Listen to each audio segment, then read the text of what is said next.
இன்றைய இனிய நாளில் அவதாரமும் புரியாத அமானுஷ்யங்களும் இது பற்றிய விவரங்களை பார்ப்போம். நாம் வாழுகின்ற இந்த பூமியில் உண்மையான பேரறிவின் துணையோடும் பெருமகிழ்ச்சியின் பங்கீடோடும் நாம் வாழ்ந்து வருகிறோம்.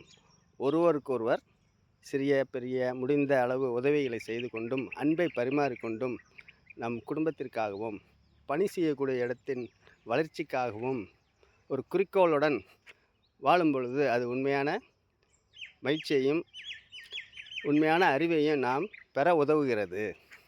இதற்கு முன் உள்ள காணொளியில் அவதாரமும் ஏன் எப்படி ஏற்படுகிறது மற்றும் அவதாரமும் அதன் நுட்பங்களும் பற்றி அழிவிலிருந்து ஆக்கம் பற்றி நான் விளக்கம் தெரிவித்திருந்தேன். அந்த காணொளியை பார்த்து விட்டீர்கள் என்றால் அடுத்தடுத்து வரக்கூடிய செந்தாமரை கண்ணன் என்ற ஒரு தலைப்பில் அடுத்த காணொளியில் அது பற்றிய நுட்பங்கள் நமக்கு தெரியும். 16,000 மக்களில் ஒருவரைத்தான் சிறந்த அறிவாளியாக படைக்கப்படுகிறது. பல கோடி மக்களில் ஒரு சிலரே உண்மையான மகான்களாக வாழ்கிறார்கள். அவர்கள் மூலம் கடவுள் தன்னுடைய அவதார நோக்கத்தை தர்மத்தை நிலைநாட்டுகிறார்.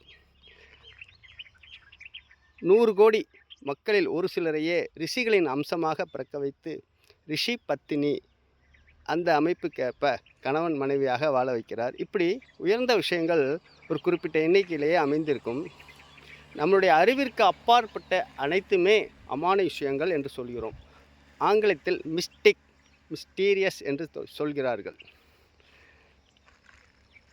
ஆக அமானுஷ்யங்களை குறிப்பிட்ட மகான்கள், உத்தமர்கள், குடும்பத்தில் இருக்கக்கூடிய ரிஷி பத்தினிகள் இவர்கள் அதை நல்ல விஷயங்களாகவே மாற்றி விடுகிறார்கள். அதனால்தான் அவர்களை பார்த்தாலே தீவினைகள் விலகி நல்வினைகள் நம்மை சேர்கின்றன.